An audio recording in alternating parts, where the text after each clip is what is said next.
और अब बारी है हमारे खास सेगमेंट चुनाव में आज की। और इस खास सेगमेंट में 5 राज्यों में चल रहे विधानसभा चुनाव से संबंधित दिन की बड़ी खबरें हम आपको दिखाएंगे। ना केवल खबरें दिखाएंगे बल्कि आपके साथ उन खबरों के मायने भी आपको समझाने की कोशिश करेंगे। तो चलिए देखते हैं चुनाव में आज की कौन सी बड़ी खबरें रही।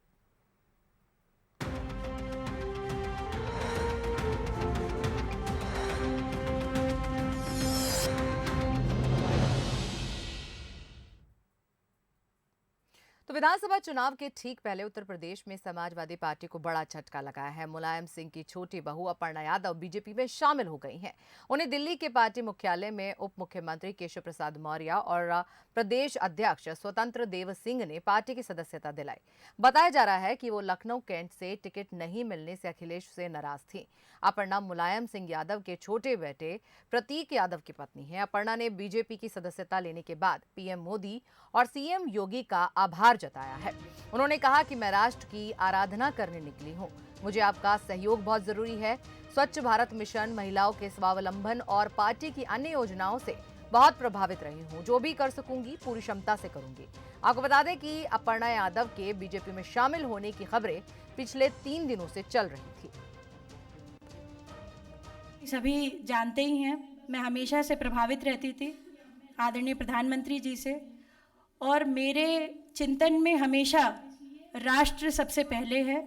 मुझे लगता है कि राष्ट्र का धर्म मेरे लिए सबसे ज़्यादा ज़रूरी है, और मैं बस यही बोलना चाहती हूँ कि अब मैं राष्ट्र की आराधना करने निकली हूँ। इसलिए आप सभी लोगों का सहयोग भी बहुत अनिवार्य है, और मैं बहुत हमेशा से प्रभावित रहती हूँ जिस प्रकार की कार्यशैली है, चाहे वो स्वच्छ भारत मिशन हो, चाहे वो महिलाओं के लिए स्वावलंबी जीवन हो, चाहे वो रोज़गार हो। मैं हमेशा से भारतीय जनता पार्टी की स्कीम से हमेशा से बहुत प्रभावित रहती हूँ। और इस पूरी खबर पर हमारे साथ हमारे विशेष संवाददाता शैलेंद्र राजपूत जुड़ गए हैं।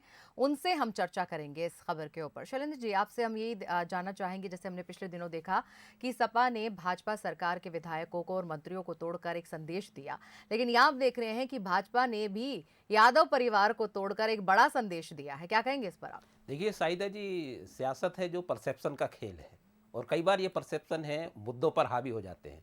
और उत्तर प्रदेश का अगर आप माहौल देखेंगे तो इस समय ये कहा जा सकता है कि मुद्दों पर परसेप्शन हावी है।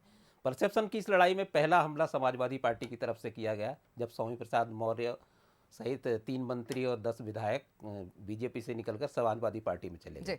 अब बारी बीजेपी की थी। निश्चित रूप से बड़ा हमला हो रहा था और वो आज हुआ। और इसमें परसेप्शन बनाने की कोशिश बीजेपी की तरफ से जो है, वो आप आज जब पीसी हुई उनकी अपर्णा यादव की, तो उसमें आप सुन सकती हैं कि जब बीजेपी के नेता केशव प्रसाद मौर्य ने कहा कि अखिलेश यादव अपनी परिवार को नहीं संभाल पा रहे हैं तो प्रदेश को क्या संभालेंगे। तो ये परसेप्शन अब गढ़ा जाएगा बीजेपी की तरफ से। तो ये एक बड़ा पलटवार है। और अपर्णा यादव की बात अगर आप सुने, जो उन्होंने पहली 2-3 बातें कहीं, उन्होंने नरेंद्र मोदी की नीतियों का समर्थन किया, कुछ 2-3 योजनाओं के नाम लिए जिनका वो समर्थन करती है। तो ये अपर्णा यादव की तरफ से और पार्टी की तरफ से अब ये परसेप्शन मेकिंग होगी, और अब डिफेंसिव होने की बारी समाजवादी पार्टी की है। और इसमें 2-3 चीज़ें और भी हैं, जैसे अब शिवपाल यादव मुलायम सिंह यादव के भाई और अखिलेश के चाचा को लेकर है। ये भी खबरें उड़ने लगी हैं या उड़ाई जाने लगी हैं कि अपर्णा के बाद उनका नंबर है, क्योंकि वो उनके समर्थक माने गए।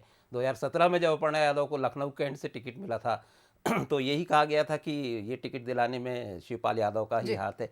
तो निश्चित रूप से उनका नाम भी अब हवा में उछाला जा रहा है। इसमें सच्चाई क्या है ये अभी हम नहीं समझ सकते। दूसरी बात, बीजेपी के लिए ये बहुत ज़्यादा आसान नहीं होगा, क्योंकि अपर्णा यादव जिस तरह से पार्टी में आई है, और लखनऊ, ये माना जा रहा है कि लखनऊ कैंट से उनको चुनाव लड़ाया जाएगा। जी। लेकिन लखनऊ कैंट ऐसी सीट है जो काफ़ी सुरक्षित मानी जाती है, और वहाँ बड़े बड़े बीजेपी नेताओं की नज़र है। अभी रीता बहुगुणा के अपने बेटे के लिए भी अड़ी हुई हैं कि वो मिल जाए टिकट उन्हें भी। रीता बहुगुणा और डिप्टी सीएम हैं जो दिनेश शर्मा जी, उनका भी नाम वहाँ से चल रहा है, और कुछ युवा नेता भी हैं।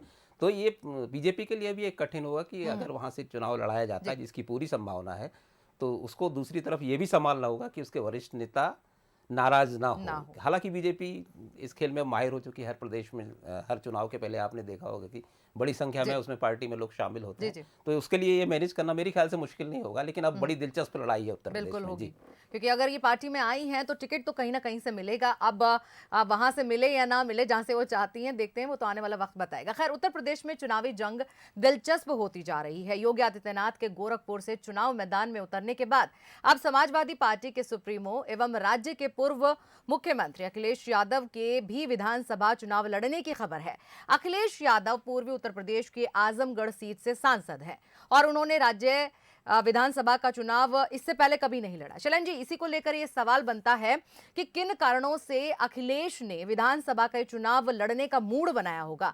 क्या वो योगी से लड़ने का दबाव है या पार्टी का दबाव है? आप क्या समझते हैं?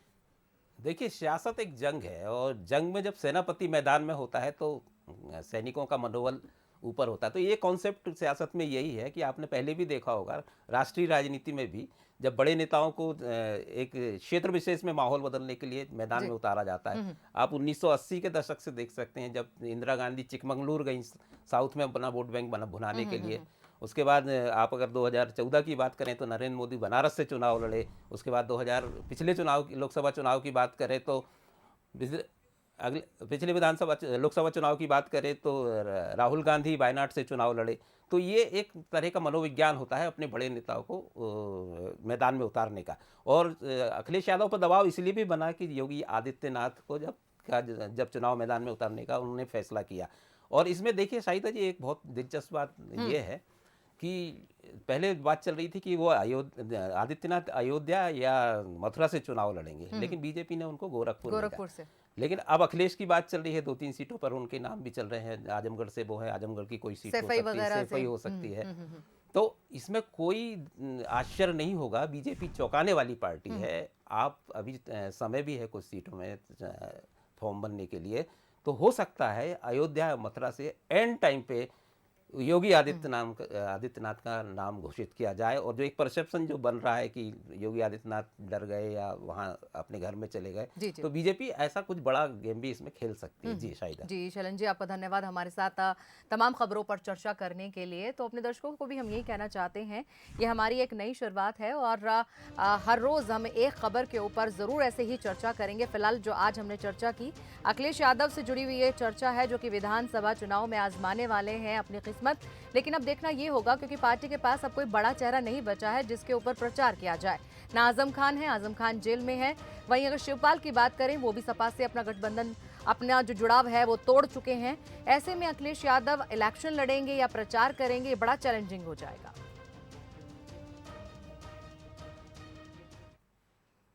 तो फिलहाल बुलेटिन में बस इतना ही। दीजिए इजाजत, नमस्कार।